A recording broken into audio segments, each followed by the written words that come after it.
শ্লীলতাহানির ঘটনায় ধুন্ধুমার পূর্ব বর্ধমান জেলার খণ্ডঘোষ থানার অন্তর্গত আমরাল গ্রাম। অভিযোগ, আমরাল প্রাথমিক বিদ্যালয়ের শিক্ষক মহাদেব কুণ্ডু ওই বিদ্যালয়ের চতুর্থ শ্রেণীর এক ছাত্রীকে শ্লীলতাহানি করেন। এরপরই ছাত্রী ঘটনার কথাটি স্কুল ছুটির পর তার পরিবারের লোকজনদের জানায়। পরের দিন অর্থাৎ গতকাল আমরাল প্রাথমিক বিদ্যালয়ের শিক্ষক মহাদেব কুণ্ডু বিদ্যালয়ে এসে পৌঁছাতেই ওই ছাত্রীর অভিভাবক অভিভাবিকা সহ এলাকার সাধারণ মানুষ অভিযুক্ত ও শিক্ষকের ওপর চড়াও হয়ে অভিযুক্ত শিক্ষককে মারধর করতে থাকেন। ঘটনার খবর পেয়ে ঘটনাস্থলে পৌঁছান খণ্ডঘোষ থানার পুলিশ। খণ্ডঘোষ থানার পুলিশ অভিযুক্ত ওই শিক্ষককে আটক করে খণ্ডঘোষ থানায় নিয়ে আসতে গেলে গ্রামবাসীরা পুলিশকে বাধা দেন।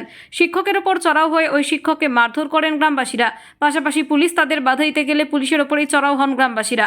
পুলিশের গাড়ি লক্ষ্য করে ইট ছুড়তে শুরু করেন গ্রামবাসীরা। পুলিশ কর্মীদের মারধর করেন এবং পুলিশের গাড়ির কাঁচ ভেঙে ফেলেন গ্রামবাসীরা। পরবর্তী সময় খণ্ডঘোষ থানার বিশাল পুলিশ বাহিনী ঘটনাস্থলে পৌঁছে অভিযুক্ত শিক্ষককে আমরাল প্রাথমিক বিদ্যালয় থেকে আটক করে নিয়ে আসেন খণ্ডঘোষ থানায়। এই ঘটনার পরিপ্রেক্ষিতে খণ্ডঘোষ থানার পুলিশ এই ঘটনার সঙ্গে জড়িত থাকা ব্যক্তিদের চিহ্নিত করে গতকাল রাত্রে আমরাল গ্রাম থেকে 2 জন মহিলা ও 8 জন পুরুষ সহ মোট 10 জনকে গ্রেপ্তার করে খণ্ডঘোষ থানার পুলিশ। পুলিশ সূত্রে জানা যায়, পুলিশের কাজে বাধা দেওয়া, পুলিশ কর্মীদের ওপর চড়াও হয়ে মারধর করা, পুলিশ ভ্যানে ভাঙচুর চালানোর অভিযোগে মোট 10 জনকে গ্রেপ্তার করা হয়েছে। 10 জনের বিরুদ্ধে নির্দিষ্ট ধারায় মামলা রুজু করে তাদেরকে আজ বর্ধমান আদালতে পেশ করা হয়েছে। পাশাপাশি চতুর্থ শ্রেণীর ছাত্রীকে শ্লীলতাহানি করার অভিযোগে অভিযুক্ত শিক্ষক মহাদেব কুণ্ডুর বিরুদ্ধে নির্দিষ্ট ধারায় মামলা রুজু করে তাকেও আজ বর্ধমান আদালতে পেশ করা হয়েছে।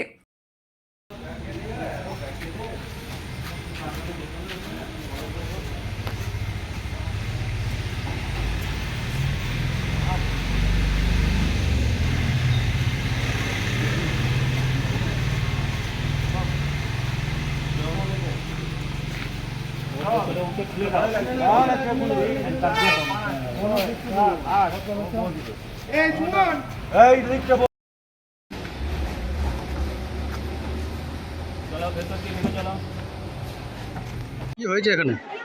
হয়েছে বলতে আমরা খবর কিছু পাইনি, আমাদের বেলার পর খবর আসছে এই ছোট স্কুলে আমার ভাগ্নি বল মা দিতে আসে না, আমার গিনি দিতে আসে এখানে। আমাদের এই দুপুরবেলায় খবর পাচ্ছি এরকম কেস হয়েছে, কালকে কেসটা হয়েছে খবর জানায়নি।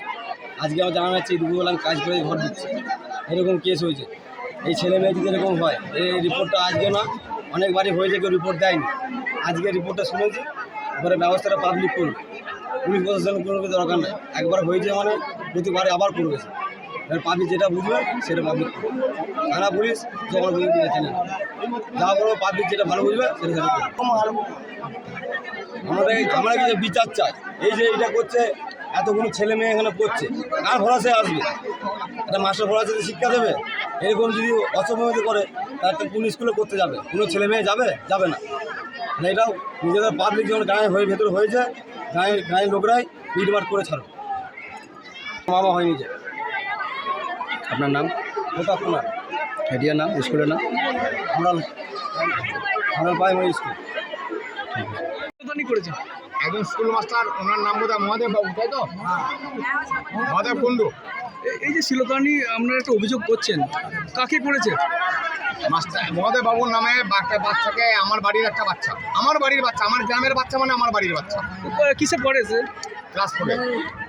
এই ক্লাস 4-এর মেয়েকে শ্লীলতাহানি করলো, আপনারা কি চাইছেন এখন?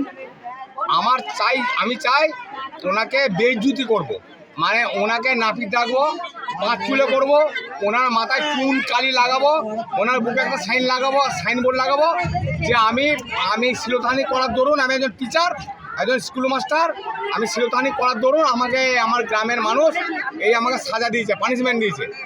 এটাই ওনার সাজা। দেখা যাচ্ছে প্রশাসন এসেছে, প্রশাসন কি বলছে? প্রশাসনের মতে চলবে, কারণ প্রশাসনের দায়িত্ব আমার নয়, ওনারা সরকারের প্রতিনিধি।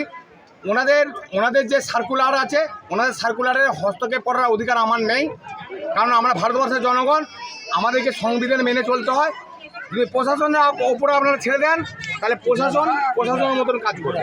আর যদি গ্রাম্য সাধারণ মানুষের ওপর ছেড়ে দেন, যদি স্কুল কমিটির ওপর ছেড়ে দেন, তাহলে ওনাকে আমি নাপিত রাখবো, নাপিত রেখে ওনাকে পাঁচ চুলে করবো, চুনকালি মাখিয়ে ওনারা একটা গামছা পরে, একটা আন্ডার প্যান্ট পরিয়ে ওটা বেরুগ্রাম পঞ্চায়েতটা ঘুরাবো। পূর্ব বর্ধমান জেলার খণ্ডঘোষ ব্লকের বেরুগ্রাম পঞ্চায়েত জিপি, ওনাকে ঘুরাবো, ওনাকে ঘুরিয়ে আমরা লাস্টে ওকে ঘোল দিয়ে চান করাবো। এটাই আমরা চাই, আমরা